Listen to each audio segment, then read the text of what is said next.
job. Nope. Nine a winner. Got a hot hand. Nope. Place your bets, ladies and gentlemen. Nope.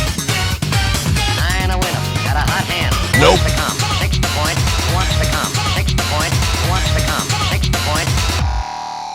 Ladies, gentlemen, swords and shields of all ages, Title Update 4 is a massive shift in the way that we look at builds in Monster Hunter Wilds. And of course, it came with a balance patch that changed at least a few things for pretty much every weapon. So with all of that said, today I want to break down the new best builds for Sword and Shield with one quick caveat, which is that there is a new arch-tempered armor set coming to the game quite soon, and so the armor configuration might end up changing after that, but I very much highly doubt that the way that we want to build our weapons, the desired Gog roll, if you will be any different. So any armor investments you make right now might need to be adjusted a little bit in a week or so, but the weapon should be quite set, and this build is fantastic right now. All that to say, Sword and Shield is in an absolutely destructive place at the moment. The balance patch itself did a couple of things for us that are sort of minor, and one that was a bit more meaningful. The minor ones are a hitbox adjustment to Perfect Rush, which makes it a little bit easier to hit, but Perfect Rush isn't part of the ideal damage combo for the weapon right now anyways. Forward slash damage refers to advancing slash, which is the draw attack that you can use from neutral position as well,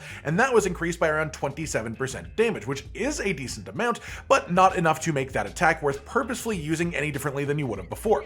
The big one though is the reduced size of reaction when perfect guarding, so just less knockback when you perfect guard big attacks, as well as faster animation chaining after perfect guards as well. This just makes guarding attacks feel even better than it did before, and I would argue that Sword and Shield has always been the easiest weapon to get consistently perfect guards with in Wilds, so that's a pretty solid deal for us right there. That said, let's get into the equipment we'll be building around today, starting with the Gogma Artian weapon. I will tell you the ideal things that you are looking for to make what we are putting together here, and while our first main build today will be based around a perfect set bonus and perfect group bonus roll on the weapon so that you can see the very peak of what the weapon can do right now, we will also have a build that doesn't rely on the group or set bonuses from the weapon at all, but is still better than the old best builds for the weapon because it uses transcended armor to achieve strong combos that were not previously actually worth doing. So one build that requires a lot of good RNG to get, but then the peak of what you can actually get without that RNG too. And for both options, I'll talk about both RNG appraisal talismans and pure crafted talisman replacements too, so you can lower down the RNG requirements as well. So hopefully we've got all of our basics covered here, and for those of you who want an updated support build for the weapon, that will likely be coming in another video a little later down the line, but these ones just required enough testing and math to actually put them together that I wanted to give them their own spotlight here. For the weapon then, you want to be using an element Artian weapon, by which I mean you want to have an element on your Artian weapon that matches the weakness of the monster you plan to fight. That means ideally you would have 5 weapons, but especially with the extra layer of RNG from the Gogma Artian weapons, if you want to just make one weapon that will work in the majority of situations, go with Dragon Element. Very few things are fully immune to Dragon Element, and a lot of important monsters are actually weak to Dragon Element, even if it's not their main weakness. Past that, you want to use the attack-focused Gogma upgrade. This will cost us 15% Definity, but you will gain 10 attack. And the only way to truly know if that is worth it is when you plug it into a full build, but every calculation that I have done has had the attack-focused Gogma Artian on top for Sword and Shield. Then for the reinforcements, there are 2 options to go with here. Pure offense would be to have 1 sharpness boost and 4 attack-based reinforcements. If you want to maximize efficiency, that would be the best choice. If you play a little bit more casually and you care about the smoothness of your hunts and the comfort of your gameplay, you could go with 2 sharpness boost reinforcements instead, as with only 1 sharpness boost even in EX, you will have to stop and sharpen during combat sometimes in some specific fights, but at the same time, 2 sharpness boost EX is also overkill. Either way, the best that you can do with this is 2 EX rolls of each type, so on my weapon, this is perfect if I wanted that offense focus, 2 attack EX, 1 sharpness EX, and then 2 attack 3s, which is a total raw on the weapon of 257, which is sort of crazy. I've heard some people suggest maybe it's worth dropping an attack 3 reinforcement to get an affinity EX reinforcement instead, but all the math that I've done just doesn't show that as being worth it in these setups. The ideal set is full attack and sharpness, simple as that. Whether you get 1 sharpness or 2, that is the way to go.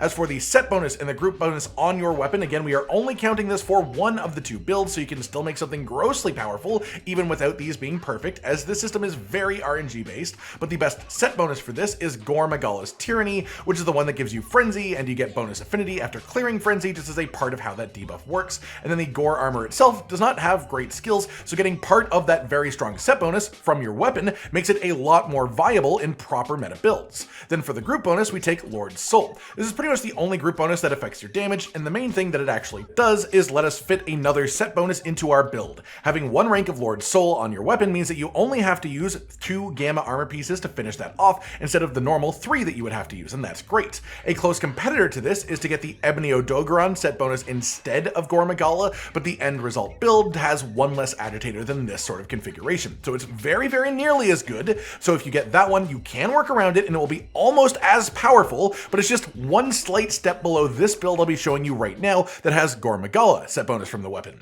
Moving on to that first build then, with the armor itself, we use Raidao Gamma Helmet, New Udra Gamma Chest Piece, Guardian Ebony Odogaron Ascended Gloves, and Descended Waist, which makes them actually quite decent pieces of armor in their own right, and then Gore Magala Legs. For those wondering why not use Gogmazios Waist instead of the Odogaron Waist, as it also has the Odo set bonus, it just doesn't fit our build as well. The skills fit better in this armor piece.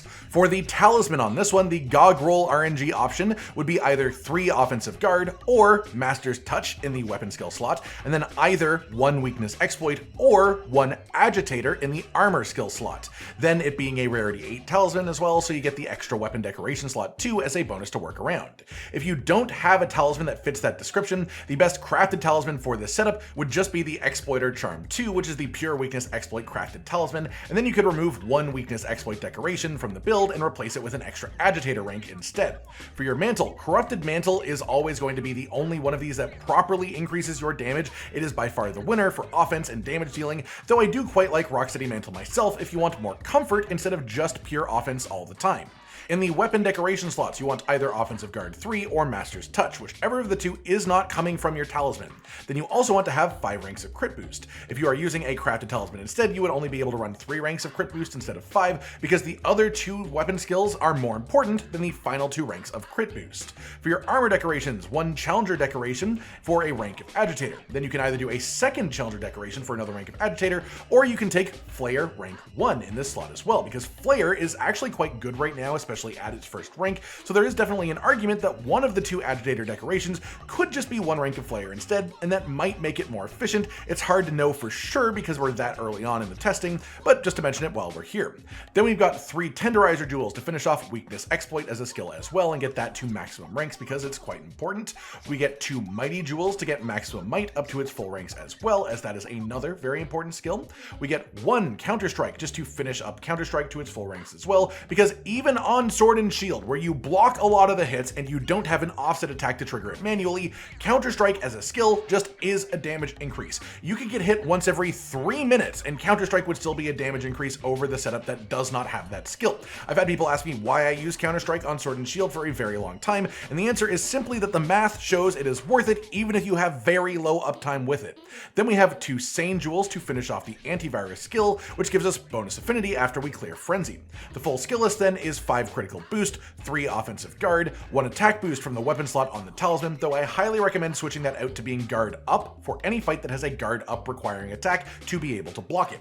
We've also got Master's Touch, 5 weakness exploit, 3 counterstrike, 3 maximum might, 3 antivirus, 2 agitator or 1 agitator and a flare depending on how you choose to go, then 2 burst, 1 divine blessing from the set itself, 1 divine blessing from my talisman socket as well, 1 stamina surge, 1 flinch free, Ebony Odogaron 2 set bonus, which is 8 bonus raw attack while the burst skill is active, as well as extending the burst timer by 1 extra second. Then we also have Gore Magala 2 set bonus, as well as the Lord Soul group bonus as well. For the math on this one, I will go detailed for this first build, but much faster for the rest of them once you've seen my process. 257 attack on the perfect Gogma Artian sword and shield as a base. We gain 5% of that number from Lord Soul, and 15% of it from Offensive Guard 3 when it is active, which is pretty much always when playing sword and shield correctly.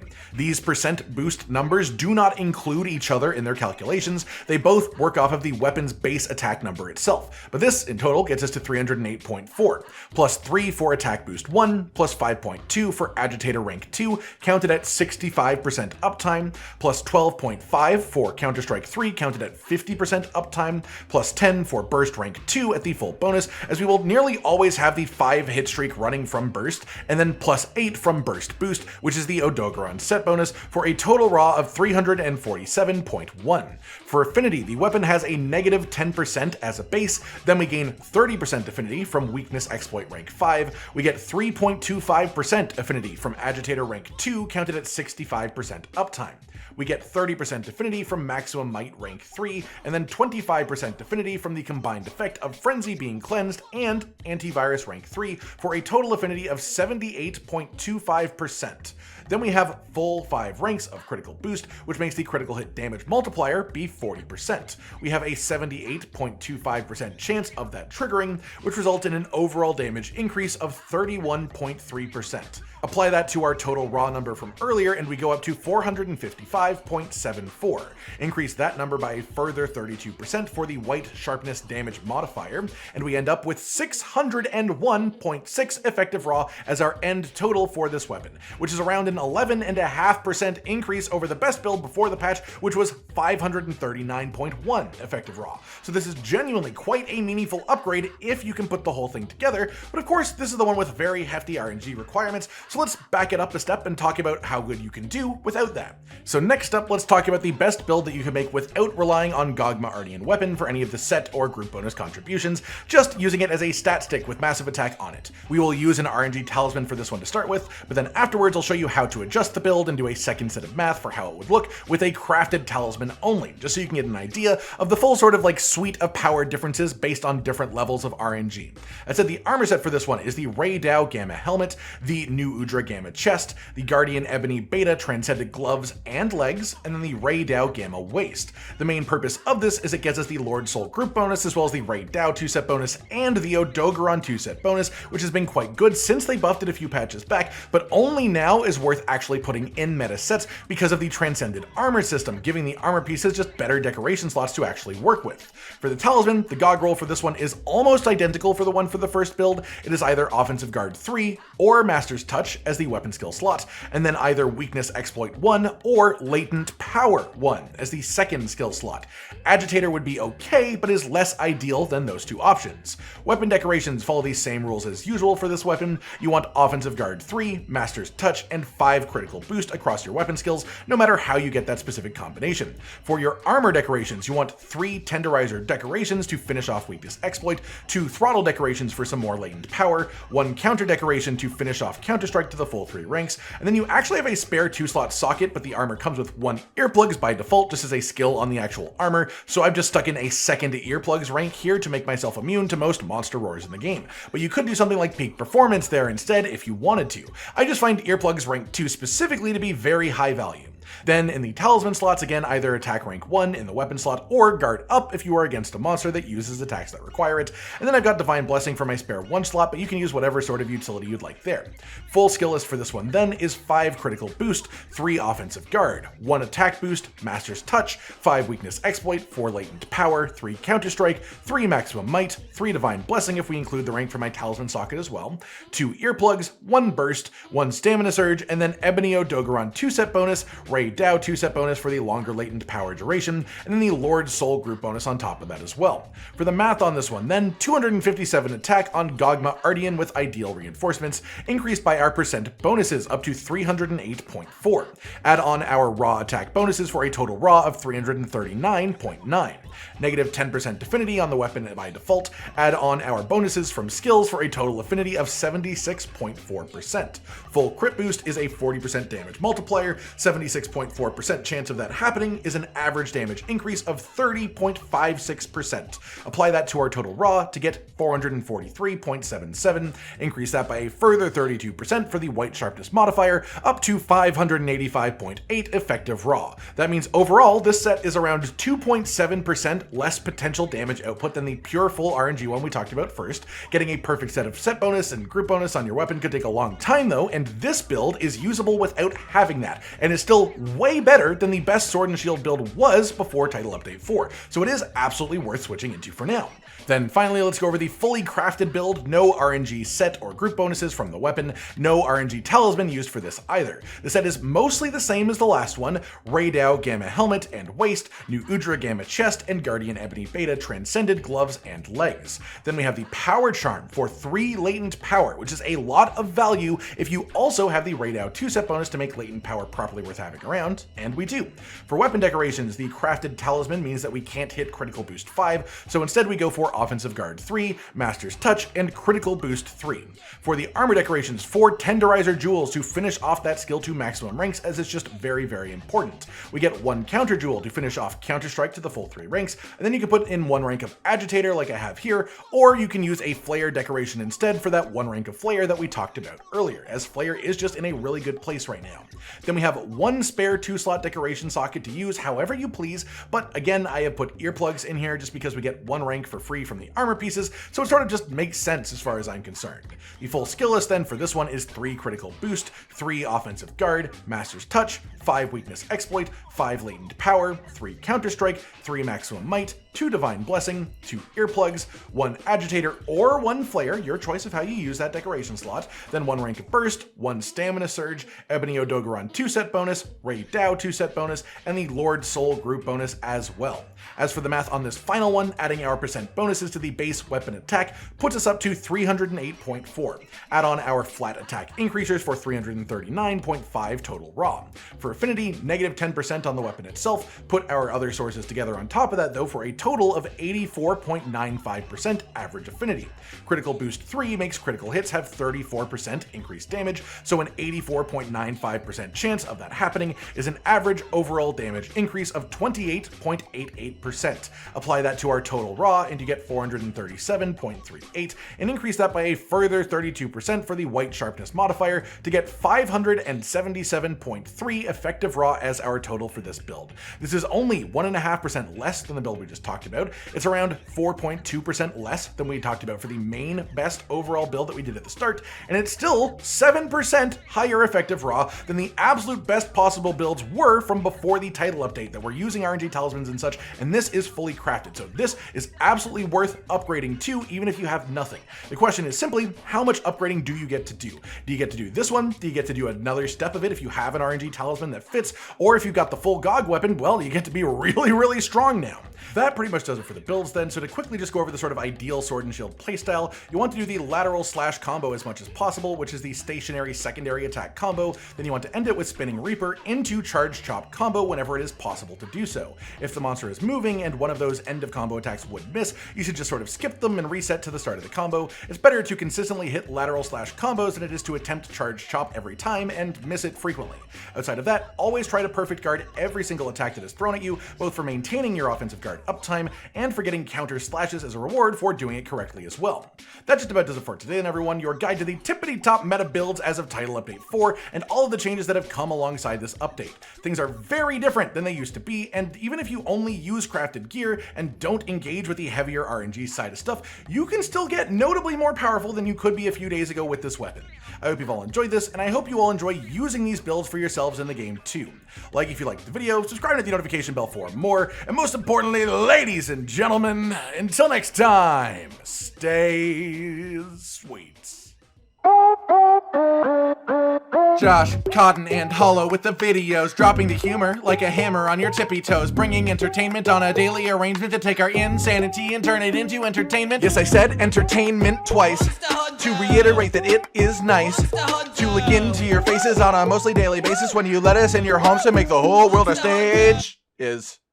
Goodbye.